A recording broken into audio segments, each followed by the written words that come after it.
the purpose of these tastings, apart from to hopefully continue to inspire and entertain ever so slightly and educate a little bit, provide you with plenty of dinner party bon mot about wines, is really to get everyone thinking about Bordeaux if you're not already, because we are, I won't say in the midst, we have just begun our Bordeaux 2020 En Primeur campaign. So Bordeaux is very much at the forefront of our minds at Honest Grapes. In fact, yesterday in particular, when there was the surprise release of Cheval Blanc, which really caught everyone on the hop, and it's a great release. It's a great wine, and importantly, the price was pretty compelling as well. It was, less than 3% above the previous vintage, the 2019, and a lot of people were expecting some price rises. Now, when such a big player like Cheval comes out at that sort of price point, then that sends a very clear message to the other significant chateaus that they need to get in line. So that's a really good start. We're really pleased. Now, what I'm sort of proposing to do this evening, I obviously we'll talk about the individual chateaus as we go, and I'll race through the histories of them, and because they're fascinating, all of them. We'll try the wines, of course, and talk about those, and then we'll sort of finish with our expectations of the pricing and where we have tasted them, the barrel samples of the 2020 wines themselves. So this session, it has the potential to sprawl a bit because there's a lot of material to cover, and I'm sure you will have plenty of questions and comments. And to be perfectly honest, I'd much rather you interrupted me than me just ramble on. So whether it's using the ever faithful chat function or just unmuting yourself and entering the fray, please, we're all friends here, and very much value your feedback and finding out what you want to learn. So let's move on to our first wine, which is the Phelan Segur 16. I've specifically ordered these in pairs, and we have two from each of the three northern Medoc communes, the three major communes, starting with St Estephe in the north, then moving to Pauillac, perhaps the very heart of the left bank, and then finishing with Saint Julien. And in each case, I would say we have a senior and a junior partner in terms of the wines within each pair. Although having said that, when Pontet Canet is your junior partner in the Pauillac pair, that's a pretty senior junior partner. And what we've tried to do is span a range of vintages and obviously a range of different chateaus, and put everything in the context of the 2020 vintage. So Phelan Segur was the dream of an Irish wine broker, Bernard Phelan, who left Ireland in the late 1700s, and through his marriage to the Guestier family, one of the oldest. In fact, for those of you who were with us for the event with the Bartons, Lillian and Damien Barton Sartorius, they were the co-founders with the Guestier family of what remains the oldest negociant house in Bordeaux. Anyway, Bernard, sorry, it's very much Bernard. It's not Bernard because he was Irish. So yeah, it's a firm Bernard. So Bernard married into the Guestier family, got his hooks in, I suppose, to the local network, and was able to buy the vineyards in 1805 and 1810, which would become Phelan Segur. He then left the estate to his son, Frank, which is why the second wine of Phelan Segur is the Phelan de Frank, or Frank Phelan. And it's, it remained in the family's hands for a little while. As is often the case with Bordeaux, in all the cases we'll be trying this evening, you know, the vineyard, the chateaux go through, in some cases, multiple owners, in some cases 2 or 3. I'm not intending to go through the entire history of everyone who owned every chateau, but just I've kind of picked out the key, or who I consider to be the key owners. And to be perfectly honest, with Phelan Segur, I think we can shift very rapidly forward to the Jardinier Brothers. So the Jardinier Brothers, you might know because they own the wonderful Les Clarets in Champagne, the wonderful 3 Michelin starred fabulous hotel. They also own the 3 Michelin starred Taillavin in Paris, and London's outpost Taillavin 110. Lovely brothers, 3 really nice guys. I've had the pleasure of meeting them on numerous occasions. They sold up, I think it was last year or the year before, to the Belgian shipping magnate Philippe van der Vijve. But the good thing is, very sensibly, is Philippe kept on the Chateau director, Veronique Draus, who's been there for a while now. And Veronique is superb. She's an amazing winemaker. She was going to be one of our guest. Thank you, Chris. 2017. There you go. How time flies during lockdown. There you go. So 2017 was when the Jardiniers sold up. And luckily they kept on Veronique, or Philippe kept on Veronique, who's an amazing winemaker and a real sort of powerhouse. As I was saying, she was going to be one of our guest panelists for our Bordeaux summit coming up at the end of this month. We very much hope you'll attend that. It's going to be fascinating. Nathan, maybe you can include the link for that as well for anyone who has yet to sign up. Unfortunately, Veronique had to drop out because the bank on which she sits as a board member has an annual meeting she couldn't get out of. However, the big news is we managed to sign up Nicolas Audebert, the Chateau director for Chateau Canet and Razin Segler. So it's all good. Anyway, back to Phelan Segur. Veronique's still making great wine. There's 70 hectares here. Vineyards are planted 58% Cabernet Sauvignon, 39% Merlot, and a smidge, like literally 1.5% each of Petit Verdot and Cabernet Franc, which don't always make it into the final blend. It just depends on the vintage. What you'll see in this wine and the cos that is coming up is a fairly hefty percentage of Merlot, which you do tend to see perhaps a little more Merlot in the majority of the St Estephe chateaux than you will find in Pauillac, certainly due south, and even in Saint Julien and Margaux, mainly because the gravel banks here in St Estephe are slightly, well, they're less gravelly than they are further south. So you tend to find there's more sites which are equally good for Merlot. Turning to the 2020 vintage, whilst you're enjoying the 2016, it's worth noting, and I've mentioned this to a couple of you individually who are on the call at the moment, and I'll mention it to everyone now. The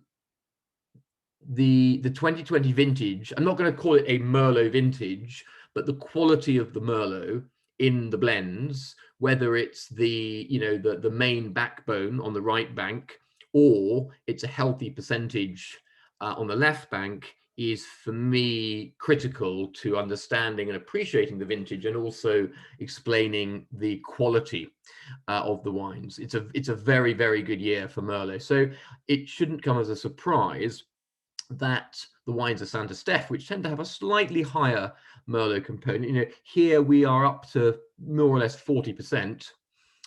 It's going to make a difference in a year like 2020.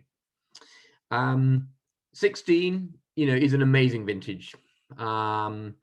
It was actually particularly good in the northern Medoc, where 15 the year before. And for those of you who are joining us for our Southern Medoc tasting next week, and if you haven't signed up for that, then please do.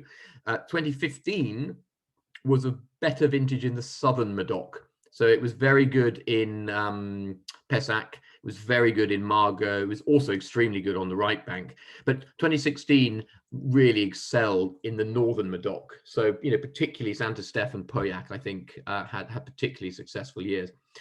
And, you know, Phelan is a really cracking wine. And, you know, just to give you an idea, the 2019 was our 4th biggest selling Bordeaux of the En Primeur campaign, and it was about £186 a case.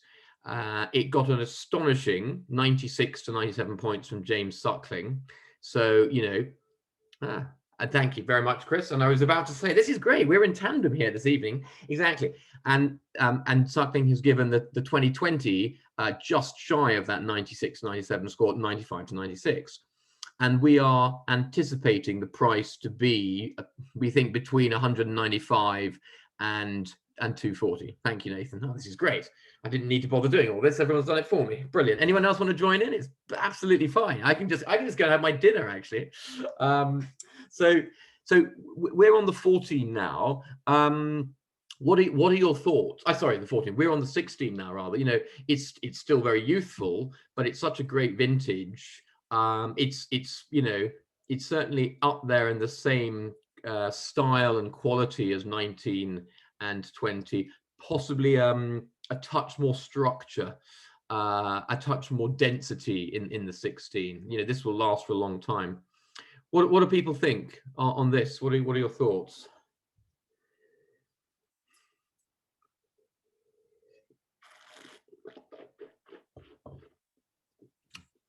Everyone's being very quiet this evening.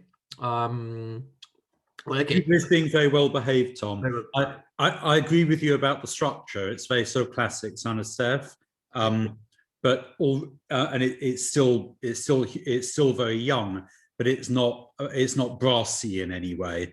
It's nice and structured. There's lots of sort of velvet fruit, lots of depth there. I suspect 2020 is going to show a bit plusher on the Merlot. Yeah, and the one thing I haven't ascertained, and again, Chris, please stick this in if you've got it. I haven't got the actual cepage of the 20 vintage, but again, I'm going to guess it's somewhere around 58% Cabernet, 39% Merlot, and as I said, the 1.5% each of thank you, Red. God, brilliant. There is some Petit Verdot in the 2020 for the first time, so that should be really interesting to balance out the riper and richer Merlot. I think it's going to be a great wine. It's certainly been a wine that has graced my own cellar in previous vintages, and I think it's seriously good St Estephe, which massively outperforms its Cru Bourgeois status. You know, it's much better than that. Tom, has the tannins smoothed out a bit in this, because it's a few years old now? Are they a bit stronger in the younger wine? Yes. Well, actually, I mean, for example, the 19 and the 20, and I have tried the 20, and I remember trying the 19. It's the tannins in both are definitely more sophisticated. You know, there's a freshness to them. 16 was a particularly powerful structured vintage. It's very classic plus. I think 19 and 20 are a little more charming. There's a little more charm. You know, the tannins have a plushness to them, and that's very characteristic of the 2020 vintage, is the deftness and the suppleness of the tannins. You know, in fact, it's quite difficult to generalize an entire vintage, but I would say from my tastings, and in fact, I've got the Lafon Rocher 20 barrel sample arrived today. I've been tasting. What is clear is that the left bank wines have a wonderful freshness to them. They've got great intensity, beautiful, ripe, almost pastel sweet fruit, and a nice kind of salinity as well, and there's depth of flavor, but there's a real, you know, you don't taste your way through 20 wines and come out with an absolute mouthful of tannin. You know, I really like them, I have to say. I think it's very interesting. The right bank, which we'll come on to in 2 weeks' time, is different. I think they're bigger wines. They're more like 18. whereas 20 and 19 have an awful lot of similarities in style. I think we'll charge on now to the cause, just conscious of time. And again, please keep using the chat, and any big questions you want to ask now, just go for it or save till the end. Cause is an extraordinary wine and an extraordinary history, or certainly an extraordinary building. For those of you who have been there or stood outside, it's one of the most striking chateaux. And this is all because of the founder, Marquis Louis Gaspard d'Estournel, who became known as the Maharaja of St Estephe because he bred and traded horses in the Orient, particularly in India, and he fell in love with all things Oriental, and hence the extraordinary decorations in Cos. It's quite amazing, and you know, you have the pagodas and the carved elephants. It's quite an extraordinary building. I remember tasting there during the 2009 campaign, perhaps, or maybe later, and they'd completely redone the interior of the chateau, and it was very, very dark, and the whole thing looked like sort of a Bond baddie's lair. I mean, it really did. It was very, very opulent and quite kind of terrifying at the same time. It's very, very atmospheric. So the name Cos d'Estournel, Cos means hill of pebbles, and obviously the Estournel is after the founder. Once again, there were, well, no, actually, this is important. This is important. Estournel had his eureka moment while standing in the vineyards of neighboring Chateau Lafite. So if you want an idea of why Cos is held in such great regard and why it produces such extraordinary consistent wines, its vineyards are next to Chateau Lafite. So this is in the sort of the south, very much in the south of the St Estephe commune, where it borders Pauillac. And Estournel had his eureka moment, realizing that the soils at Cos and the soils at neighboring Lafite were very, very similar. And he thought, why can't I have a go making a wine of similar intensity and caliber? And to be honest, he pretty much does. Even, well, sorry, he does. The estate does.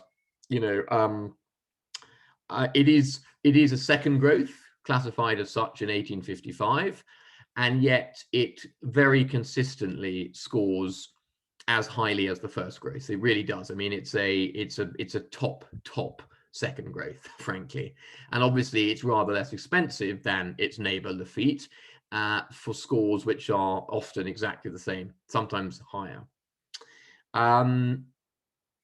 Various owners came and went over the centuries, but one I thought was quite interesting was a chap called Louis Victor Charmollieu, who through marriage to the Holstein family, became for a time the owner of both Cos and also Montrose, also Chateau Montrose, the other great second growth of St Estephe. So for a brief period, I think it was not more than 10 or 15 years, the two top chateaux in the region, in the commune, were owned by the same individual. I think that's unique. I'm again, Chris, go on, whack it in, tell me all the others. But no, I think there's certainly cases where major properties in obviously Mouton and Lafite, of course, both owned by the Rothschilds, I suppose, but to have the two top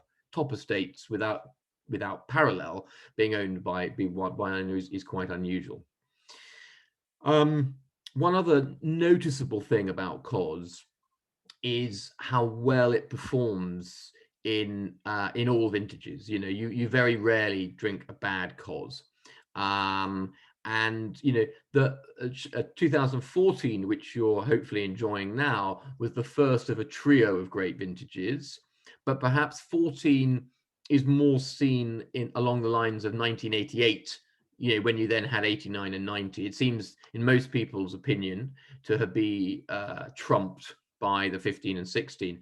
That having been said, you might recall I mentioned that 15 was not such a strong vintage in St Estephe in the northern Medoc, and I think the 14 Cos is one of the top wines from the vintage, and I think they've done an amazing job. What are your thoughts? Any comments in chat or whatever on the vintage, on the estate?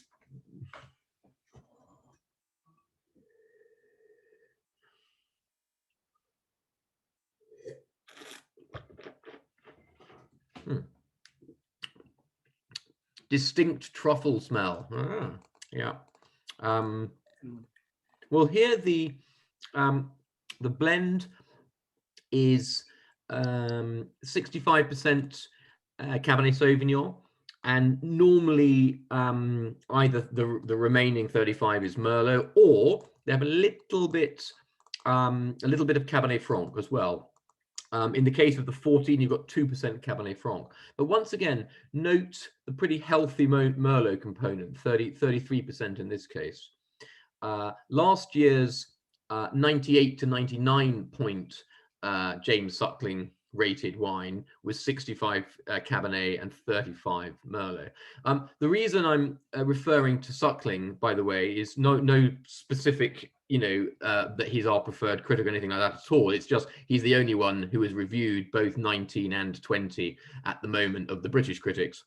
Although Jane Anson from Decanter is sending us her reviews as she gets them up. But so just really to try and give a sense of comparison between last year and this year, I thought that was why we'd concentrate on old James. Tom, I've got a question for you. Okay, yes. Is Cos d'Estournel worth 3 times Phelan Segur? Well, the question is, maybe I throw it the other way around and say, you know, is it worth half the price of Lafite? You know, so I suppose you can tell he's been selling wine for too long, can't you? Yeah, I mean, it's, you know, the 2016 Cos had 100 points from all the major critics. You know, it was one of the absolute wines of the vintage. You know, now I think yes, it's an expensive wine, but you know, you're pretty much guaranteed quality. You really are. You know, it's a very powerful brand. You know, it's very well known. It's very well loved by restaurants, by wine shops, and I think I'm just trying to put down here how much this was. Certainly one of our. There you go. It was actually our sixth best-selling wine in 2019. We had a lot of demand for the 19, and I think we're going to get, if the price remains sensible, then at around about, you know, between 685 and 825, I think. Ideally, the lower end of that, then I think it's going to be a terrific buy. Lasts for a very long time. Michael's comment about less acidity than the Phelan, that will definitely be a characteristic of the vintage. You know, 14 is a softer a year for sure. Also, it's quite simply 2 extra years evolution in bottle naturally mollifies the tannins as well. But at the same time, you know, the style of Cos it's pretty exotic, it's pretty plush, it's pretty rich, you know. It sort of suits the opulent background of the chateau, in fact. So I think the 14 is a very, very solid wine. I think unquestionably the 19 and the 20 that to come, you know, that they are 5-star vintages. You know, the 14 you're drinking is a 4-star vintage, 4-star plus maybe, but you know, it's not in the same league as the vintages that have come in, say, 16, 100 points across the board, as I said, 18 and 19, and now 20. I guess, Tom, to answer my own question, I do think the Cos d'Estournel is a bigger wine, but I thought the Phelan Segur 16 showed extremely well, and it does show you something about the, you know, just how good a vintage 16 was. Yeah, yeah. And actually, the Phelan Segur had a sort of plushness, suppleness of tannins, even at this very young age, whereas the Cos 14 is still showing as being a troublesome youth at the moment. More structure, yeah. Probably the structural elements are a little more present. Would I pay 3 times for Cos 14? I'll think about it. And so, but certainly Cos is the bigger name of the two. As you said, it's the senior partner. Yeah, and it is one of the super seconds, so named. So it's a great wine. It's very popular, and I think deservedly so. We'll see what happens with the 2020, but hopefully price will be sensible, and all the people who love it will continue to love it. And there's certainly no reason why not. The one thing I was going to mention before we move on is they have a beautiful Michel Rabier, who's been the owner since 2000.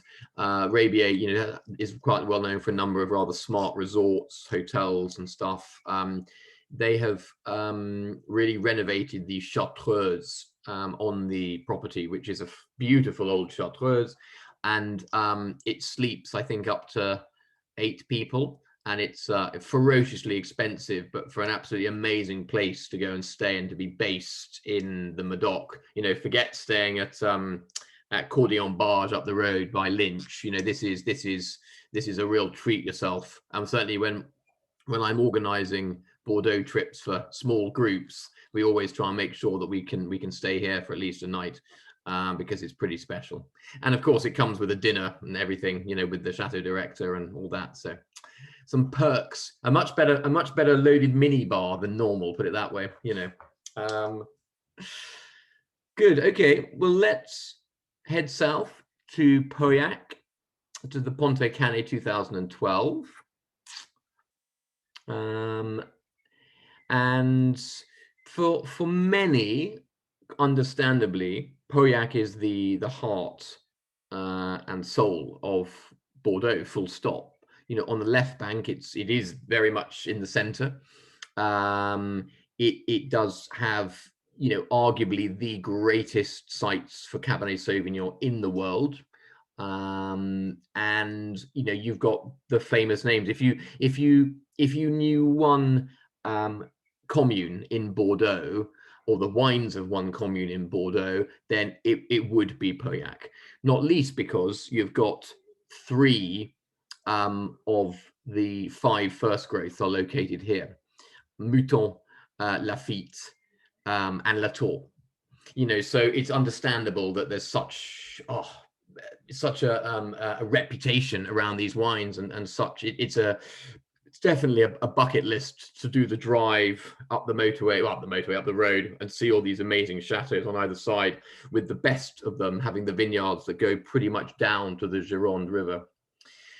And Pontet Canet is, I think it's a wine. Well, it's a chateau which was classified a 5th growth in the 1855 classification, and yet these days it's undeniable that the quality and increasingly the pricing is 3rd growth at least, if not 2nd growth. And frankly, in some vintages, it makes wines that are as good as anything that comes out of Mouton or Lafite, possibly even Latour.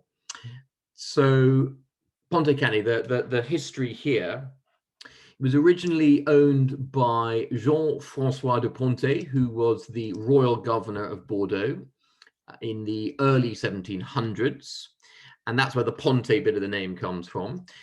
Canet comes from the prestigious area of land, sub-region within Pauillac, known as Canet, which his descendants bought a nice chunk of, and that created what was at the time, and in fact still is, one of the largest vineyards in the Medoc. Then it was bought in 1865 by Herman Cruz, who was a well-known negociant.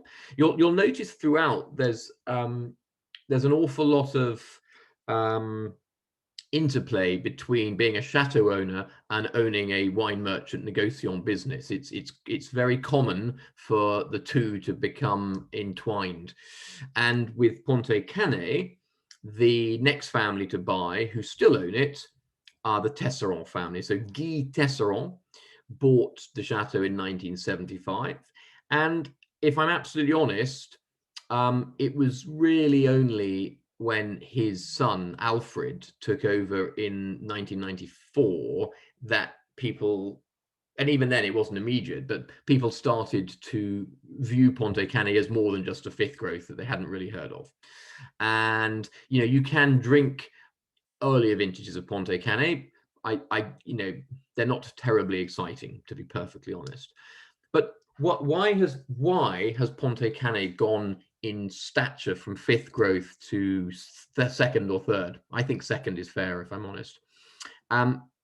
Well, I think the key reason is they were one of the very, very first to start embracing a much more sustainable viticulture than their peers.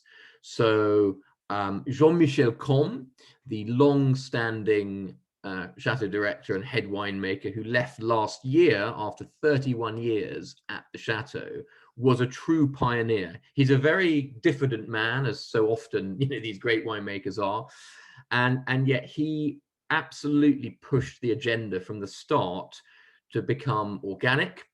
And they were the first chateau in the Medoc to be certified organic, and then even biodynamic in 2010. They were the first chateau to become fully biodynamic in the whole of Bordeaux. And I don't believe that it's a coincidence that it was really the vintages from 2005 onwards, particularly, I think they had back-to-back 100 points in 9 and 10 from Robert Parker. I don't think you can call it a coincidence that the rising quality coincided with their embrace of a much more sustainable approach to viticulture. And they are still making extraordinary wines, absolutely extraordinary wines. They make about 25,000 cases. The blend is 65% Cabernet Sauvignon, 30% Merlot, 4% Cabernet Franc, 1% Petit Verdot, a pretty classic Pauillac blend. And the 2019, which was the first wine to be released in last year's 2019 En Primeur campaign. And it set the tone remarkably because the price was 30% less than the 2018. And it was given a 98 to 100 point review by Lisa Perotti Brown from the Wine Advocate. So it was, by some margin, our biggest selling wine of last year's campaign. It just flew. It absolutely flew. And it was a really strong start to the 19 campaign, because to get a 98 to 100 point wine at a 30% discount to the previous vintage, wow. I mean, it's yeah. I bought a case. I think half the Honest Grapes team all bought cases. So I mean, that's a big thing, frankly. So it's we are very, very excited by Pontet Canet. They're a lovely family, the Tesserons. They also own, I mentioned Lafon Rocher, which I'm tasting earlier, the 2020 barrel sample. I will feed back on that anon, because that's a favorite of mine. They also own that as well in St Estephe, but obviously, the heartland for them is Pontet Canet. And if you go and visit, they've also got these, you will have seen at different vineyards, these kind of, concrete eggs. They don't have eggs at Pontet Canet. They're like sarcophagi. I remember asking Jean-Michel, I said, what do you call those? And I think he sort of said tombstones, basically. So they looked like sarcophagi. And again, along with the biodynamic viticulture, they much prefer using these amphora to lots of new oak. And the wines just have this extraordinary energy. I think that's the thing with Pontet Canet. There's an energy and a vitality to the wines, which makes them incredibly appealing, and they are, they're in a purple patch for sure. The 2020, so interestingly, the 2020 Pontet Canet received 98 to 99 points from James Suckling, and also received 98 to 99 points from James Suckling for the 2020 as well. So again, you know, if the price is anywhere near the previous price of the 19, this has to be a buy. And I can say that because hopefully we'll have a fair bit of it because we bought lots last year. So yeah. Any thoughts or comments on Pontet Canet?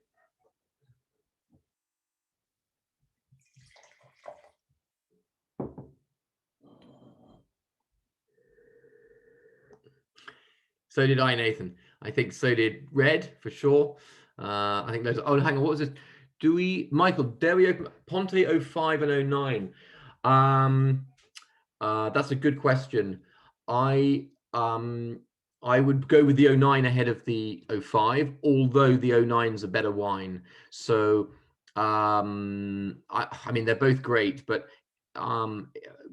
well, I had lucky enough to have a Pavillon Rouge from Margaux last night, 2005, and I was pretty surprised by how gorgeous it was, how open and yielding. But then it had a very high percentage of Merlot in it, like nearly 50%. In my experience, 05 from serious players on the left bank, and especially those where you've got probably, you know, more than 2/3 Cabernet Sauvignon, I think are not ready yet. Are not ready. Whereas the 09s are a much kind of much warmer year. It's very, very opulent style. You know, I would probably be looking at the 09s ahead of the 5s, you know. Just check if there were any other comments or questions before we. I think, Tom, the Pontet Canet 12, you know, it's got quite. There's a lot of secondary characteristics on it, quite a lot of emerging savouriness, and you know, 12 is that interesting vintage, isn't it? Right. I think our 19s are going to be far superior, but are going to take a hell of a long time before we want to open them.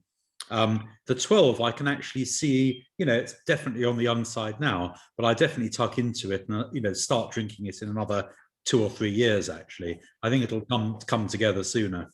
Yeah, sorry. Good, thank you. I didn't really actually talk about the vintage in your glass. It's a good point. Yeah, you know, 2012 is I think it's a very interesting vintage, and it's one which is constantly being reappraised up. Particularly, I would say on the right bank. You know, 2012 was a 3 to 4 star vintage when it was first sampled, and now it's very clear that in Saint-Emilion, in Pomerol, you know, there are some 5-star wines for sure. I think it's made very nice wines on the left bank. Generally, they don't have the structure of the great vintages, but they're great. They're great wines. They're very drinkable.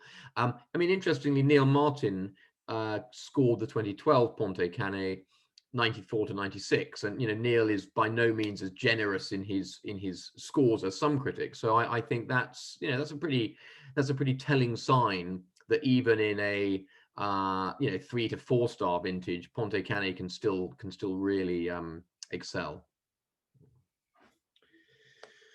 Okay, Pichon Lalande next. Pichon Lalande. Oh no, is it? Yes, of course it is. Yeah, Pichon Lalande 2010. Yeah.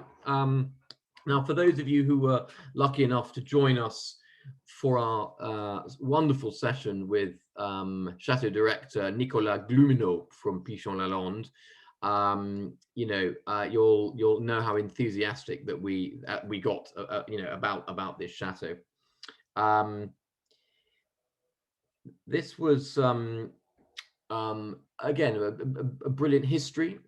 And you know, a great, frankly, a great present. It's it's a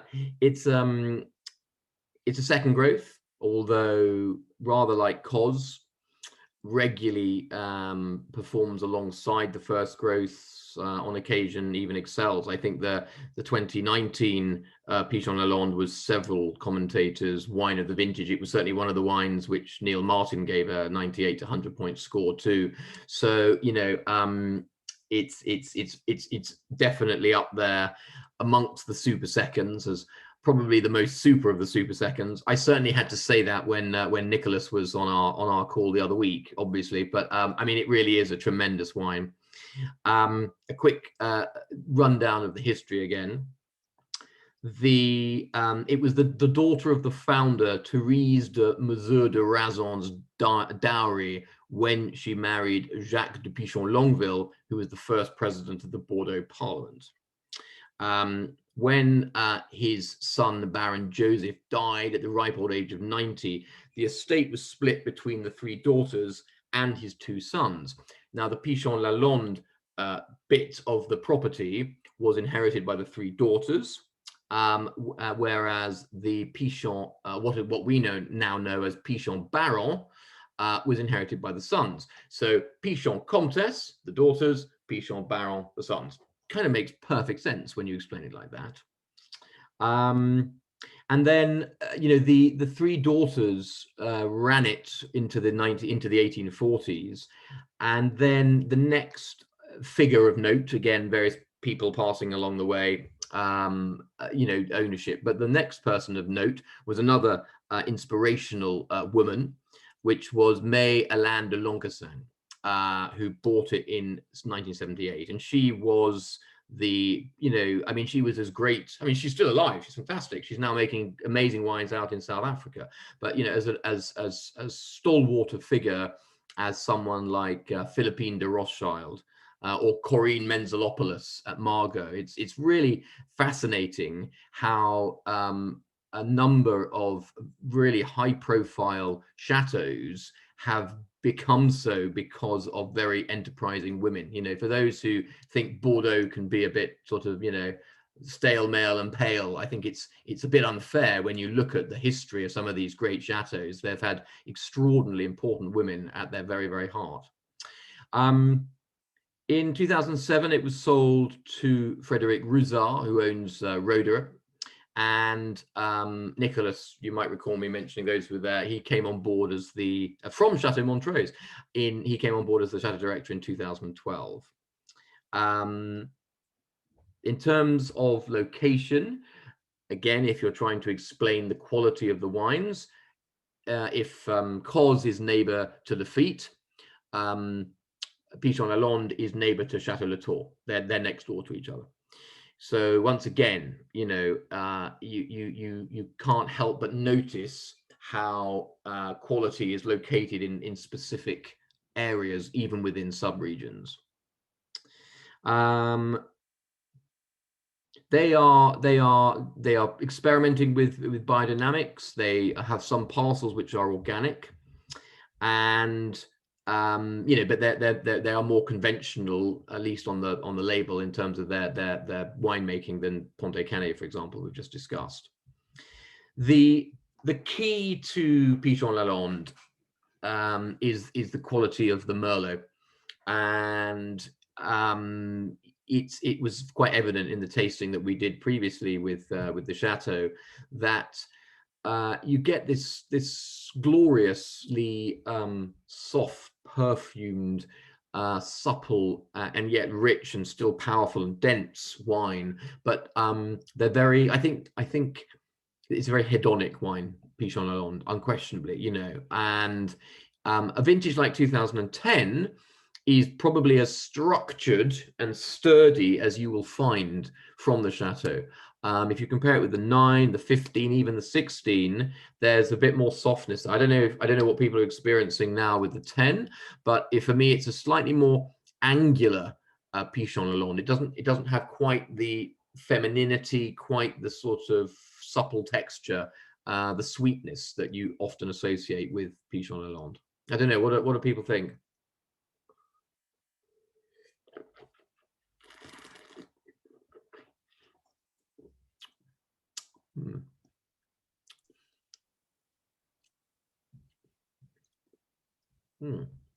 Oh, Tom, I come on, everybody. You've all got to have your own comments. I can see David saying something. I get a bit of sweetness on the fruit, but I think the tannins are still quite very structured behind it. So it's just going to be a long time. I just think it's a long time before this is going to give pleasure as a drink.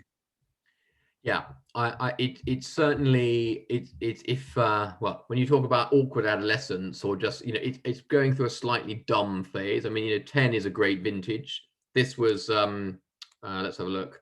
This was what 98 plus points from Antonio Galoni at his last tasting. So clearly, not a slouch of a wine, but I do think that right now it's just in a the structure is gripping the fruit. And it's a lesson to us all that don't be swayed by your knowledge of vintage quality always when choosing bottles, not to buy but to drink. So if you could go into a restaurant and see this on a list and think, oh, look at that, 2010, great vintage, it's 11 years old, that must be ready to go. And yet, like most senior 2010s, you wouldn't touch them. I was saying earlier to Michael and Wendy that they might want to broach the Pontet Canet 09, but there's a big difference in where the 09s are right now and where the 10s are. And there's a regular series of annual 10 years on tastings of vintages that various UGCB holds, etc. And it's quite telling that the 10s are they're very close right now. They're definitely ones to stick away for at least another 5 to 6 years for sure.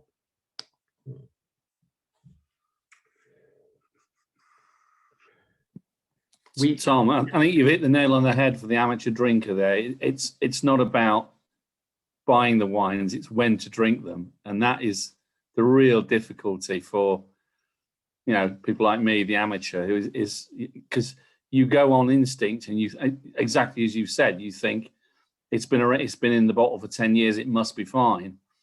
And I don't know how that cracks that, because you don't see a lot of commentary on when is the best time to open a bottle.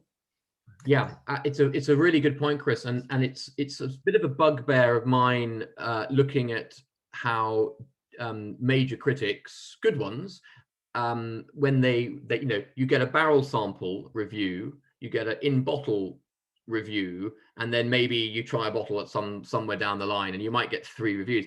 And if you look, it's not even the scores that bother me. They could change, they could go up, they could go down. But if you look at how the drinking windows elongate, it's like, don't touch this till then and drink by then. And then suddenly I've seen drinking windows from Neil Martin and Robert Parker, which are completely the opposite of what they said when they first reviewed the wine.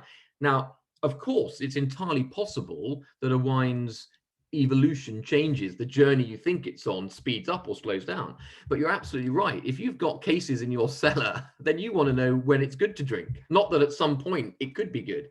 So I do think, trying to be practical, one very good resource that you can use is Cellar Tracker. I think Cellar Tracker is super useful for that, for the simple reason, the inventorying is Stone Age technology. But if you want to know, not from critics, but from your peers and stuff, whether a wine is drinking now, then to look on Cellar Tracker and see what people who have drunk that wine recently say, I think is the best way of getting a good steer on whether you should, get the corks out or forget about them for a year. So I think that's a good tactic. Sure. Right, let's move on to Saint Julien, a particular favorite of mine, I have to say. I've already called Pauillac the heart and soul of Bordeaux. I would say Pauillac, actually, I'd adapt that. I'd say Pauillac is the sort of the prestigious capital, but for me, the heart, the joy of the Medoc is Saint Julien. I love Saint Julien wines. I think they encapsulate all that is good and true about Bordeaux. And you've got great Cabernet Sauvignon for sure, but you've also got really good quality Merlot. They perform consistently, and at good value, good prices. You know, they really do. I have more Saint Julien in my cellar than any other appellation in Bordeaux. So we're starting with Chateau Telbo 2015, and this is a bit of a sore point as wines go for us Brits, at least, because Talbot is named after the Earl of Shrewsbury, John Talbot, who was the last British governor of Aquitaine before being killed in 1453 at the Battle of Castillon, which was the last major engagement of the 100 Years' War, when, as a result, we had to cede Bordeaux to the French. You know, so it's deeply annoying that, you know, I like to think that it was pretty much recent history, that technically speaking was only 1453, you know, 7 minutes to 4 when we actually owned Bordeaux still. So, you know, but yeah, that was the point at which, yeah, Bordeaux became French, not British. And to be honest, not much of terrible excitement happened with Talbot over the intervening years until the Cordier family, yet another famous negociant house. The Cordier family bought Talbot in 1917. They're also the owners of Grade le Rose as well, another really good, overperforming, underpriced, if at times slightly inconsistent, Saint Julien Chateau. Then 2016, they had major renovations at Talbot. They literally everything, the barrel cellar, the winery, everything just completely, you know, completely gutted and solid again. And I think since then, since 16, the quality has been exceptional. You know, 16, 17, 18, they have a crazy bottle. Label design, that is. I think it's an anniversary of something. I can't remember what it was. Apologies, but it's a fairly hideous looking bottle. Well, it's not hideous. That's unfair. It's just very different from the traditional Bordeaux label. But the wine is excellent. I retasted the 18 in bottle last year at the UGCB tasting and in London, and it was fantastic. You know, Talbot is absolutely on a roll right now, and remains remarkably decently priced as well. I mean, let's have a look. The 2019 was 211.50. Oh, I think Nathan's put it here. With a 94 to 95 point rating from James Suckling, and it's got the same score again for 2020. So again, you know, we're hoping for a price, you know, that's sort of 215 to 265, ideally the latter end of that, given what we now know with the releases that have come out thus far.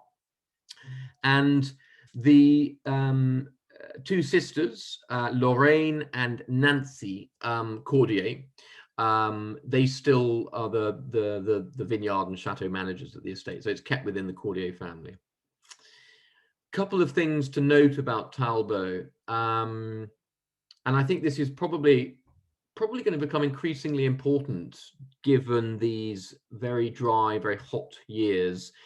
Talbot has the highest vineyards in Saint Julien at 23 meters.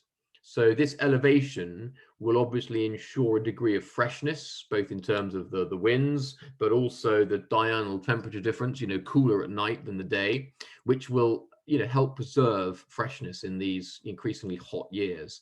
And yeah, I think it's much loved in the UK. I think Talbot, possibly because of the association with the Earl of Shrewsbury, I don't know, but it's definitely a firm favourite of the Brits, and it's remained at a very reasonable price point. It's a fourth growth. Saint Julien has no first growths. It has all of the best second growths, well, apart from Cos, of course, and Montrose and St Estephe, but it's got a good percentage of second growths, which we'll talk about those a bit more when we come on to our final wine. And it's also got a decent amount of fourth growths as well, of which you know, Talbot is leading the charge. The blend is planted to 68% Cabernet Sauvignon, 28% Merlot and 4% Petit Verdot, and the blend is roughly that, but is tweaked by a percent here or there depending on the vintage. I don't know if you are tasting the 3% Petit Verdot that you have in your 2015 vintage, if you can pick up that slightly kind of peppery, capsicum little hint on the wine. But again, good healthy amount of Merlot, full, almost a third Merlot. And I think in 20, I haven't tried the Talbot 20 yet. I haven't been sent the sample yet, but I really like the 19. And I think with that hefty percentage of Merlot, yeah, I think it's going to be another wine to watch, especially at that price. You can't go wrong, basically. Tom, I've got a bottle of Talbot 1978 here. Do you think I should drink it? No, because that's my birth year, Nathan. So you need to save that. I'll save it for you. You'll have to have that together. Yeah. And that will be the rather cool old bottles, won't it? The old shape that the Cordier family had. I think I'm right in saying, yeah. Yeah, they're the old shape with the seal and the Cordier in gold on the top. Yeah. Yeah. So Cordier, both with Grad Larose and Talbot, until reasonably recently, they had the old Bordeaux bottle shape that you see at sort of Aubryon, for example, which is really quite cool. And that's the traditional Bordeaux bottle shape. So it's not the standard Bordeaux bottle shape that you think is the classic Bordeaux shape. No, you need to go further back to get it. Okay, let's charge on to our final wine and a real treat. Ducru Beaucaillou. The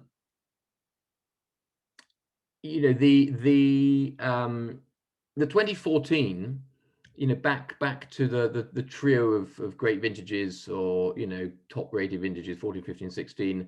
I think, and not just me, I mean a number of critics have said that Ducru in 2014 was certainly the best wine in Saint Julien, and arguably one of the wines of the vintage. It's another consistent performer. It's rare to find bad vintages of Ducru, I have to say. It's another particular favorite, I have to say, and it's one of the oldest estates, dating back to the 13th century. The name Beaucaillou means beautiful stones, and is a reference to, there are a lot of quite big stones in the vineyards themselves. So that's the Beaucaillou bit. The Ducru comes from one of the first, well, not one of the first, one of the more prestigious owners, Bertrand Ducru, who bought the estate in 1795. Flash forward to the slightly more modern era, and the family was bought by the Bori family in 1941, who also own Grand Puy-Lacoste in Pauillac, and that's another chateau. We're not trying it tonight, but Grand Puy-Lacoste is another chateau which is rocketed up in quality. It's almost on a par with Lynch Barge now, I think, but and definitely not as expensive either. So I think Grand Puy-Lacoste, Lynch Barge, and Pontet, Canet, of course, yeah. Those for me are the three. If you're not buying first growth Bordeaux, then these are the three which are always worth keeping a very, very close eye on. Bruno Bori was put in charge in 2003, and the Bori family also had another property called Lalande Bori, which some of you might know and might have tried. Now they stopped making that in 2018, but that was always considered the sort of experimental vineyards, and it was where Bruno tried sort of new viticultural practices, new things in the winery, all of which benefited the overall quality of Ducru. And first of all, in terms of the vineyard plantings, 70% Cabernet Sauvignon, 30% Merlot. That tends to be the blend, roughly. Although in 2014, which you're drinking, the blend was apparently 90% Cabernet Sauvignon, 10% Merlot. So that's a huge, huge percentage of Cabernet Sauvignon for anywhere, frankly. And One of the things which is most telling about Ducru when I was doing my research is noting how the scale of production has dropped by half. As in the 1980s, they made 20 to 25,000 bottles. In the 90s, that dropped to 15 to 20,000 bottles. And since 2003, when Bruno took over, they now make on average 9 to 11,000 bottles. So down from 20 to 25 to 9 to 11,000. And obviously that means they are making, that doesn't mean they don't make any other wines, but so much is being declassified into the second wine. To make it into the Grand Vin of Ducru, you absolutely have to be the best of the best grapes. So, I think this is why the quality of Ducru has just gone up and up and up since the mid 2000s and onwards. And once again, it's, well, the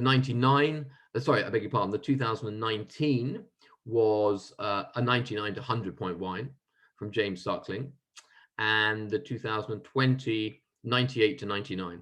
So we're within a whisper of perfection once again. Incidentally, the 2014 scores, generally speaking, 95 to 96, that sort of area. So again, we're not too far away from the best of the best. And because it's 14, hopefully you'll see, a bit like the Cos, it is a little more open. It's a little bit softer. It's a bit more engaging for right now. You still wouldn't drink the 14 now, frankly. You still would keep it, but it's a better wine to show than the 15 or 16 or the 10, for example, all of which would be completely closed up. So any thoughts on the Ducru? Or otherwise we can just do general stuff on Bordeaux, but let me know your thoughts on this one. It's a whopper. Tooth stainer, this one. It's a proper tooth stainer, isn't it? Yeah. 100% new oak they tend to use, and there's quite a lot of extraction here. I mean, this is a big wine, and it's interestingly, they have 20 hectares which are right next door to Talbot. The other 50, which are amongst the best sort of situated Cabernet vines in particular, very, very old, are right around the chateau itself. Although they also have, and it's a bit of an anomaly, and it's sort of one of those things where if you're a Burgundy winemaker, you put your head in the air at this. They also own 15 hectares of vines in the Haute Medoc, but they are allowed to go into Ducru, even though they're in a different appellation. It's because they were owned by them at the same time as the estate was classified in 1855. Technically, it's almost like having an embassy, in a foreign country. That little bit of the Haute Medoc is Saint Julien. It's so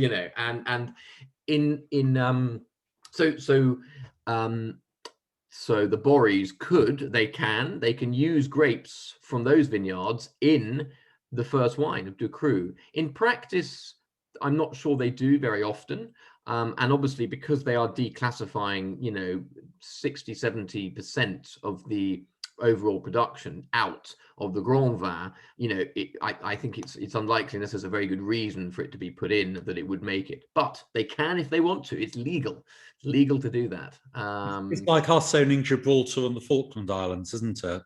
we can have English sparkling wine made there. Yep, exactly. Okay.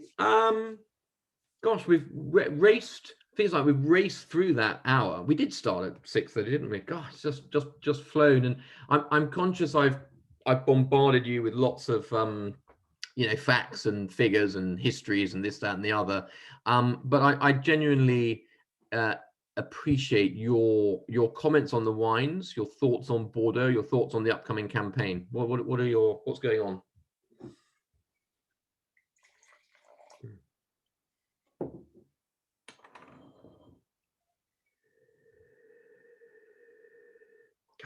everyone's being extremely quiet. We're going to have to make these bottles, not vials. I don't think people drink enough. That's the problem. You see, they don't get garrulous. Chris, if the right bank's as good as this, then it's going to be bloody difficult narrowing it down, I think. Yeah. Or it's going to be a very expensive En Primeur year. I hope so.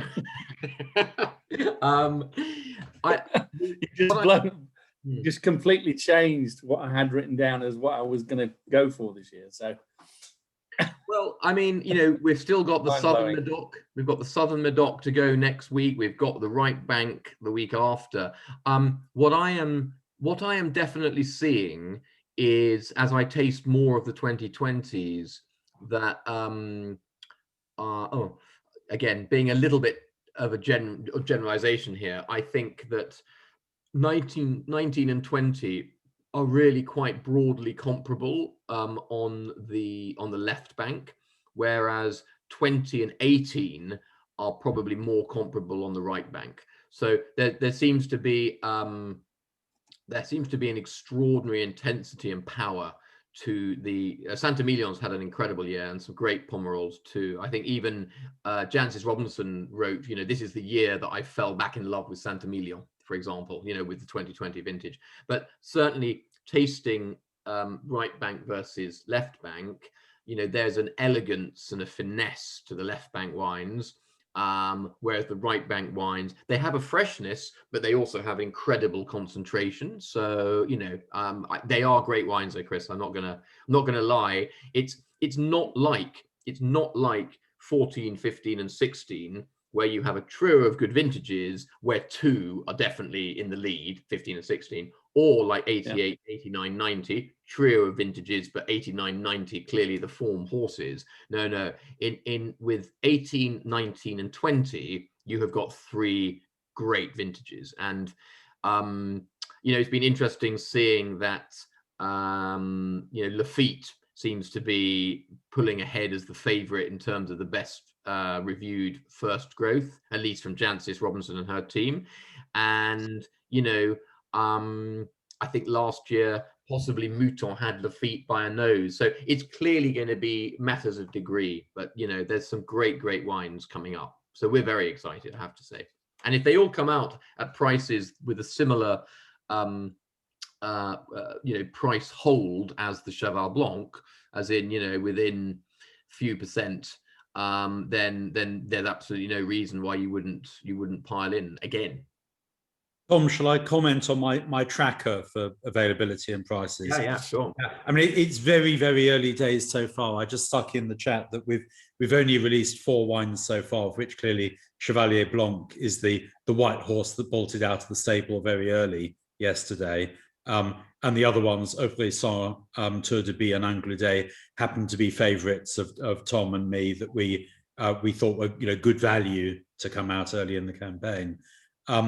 But I actually track a whole load of other prices, because there are about 380 wines released, of which we will only release ourselves about 45, Tom. It depends a little bit, but 42, 45 of them or so.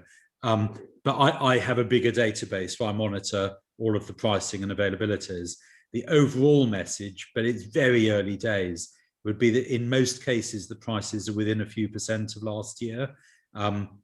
Sterling we're a bit better off against the euro, but the French have wised up to it and charging us that extra in euros.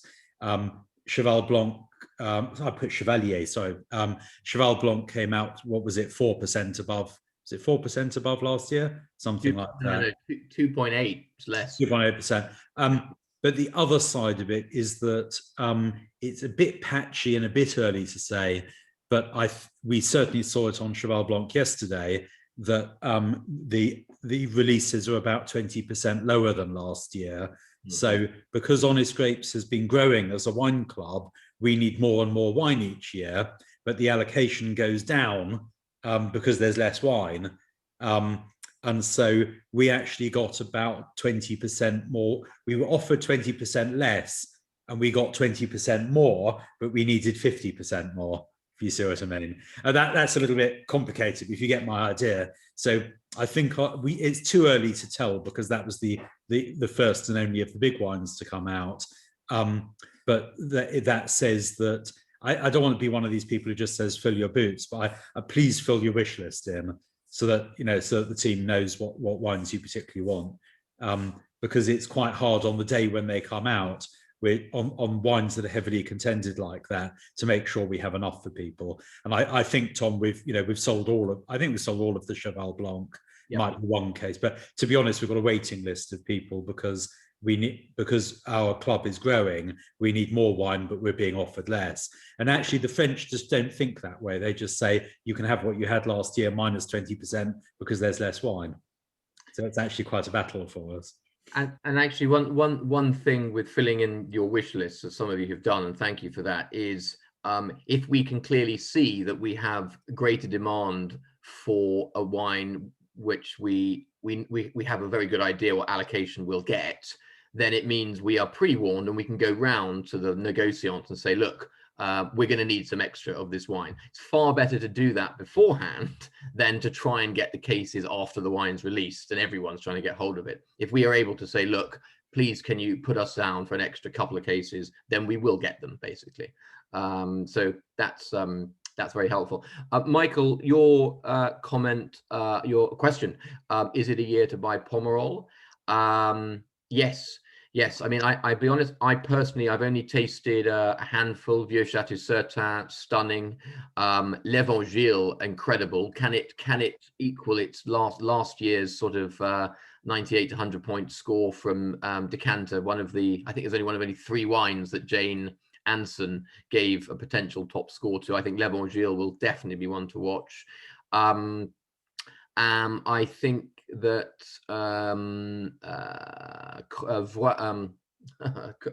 here we go.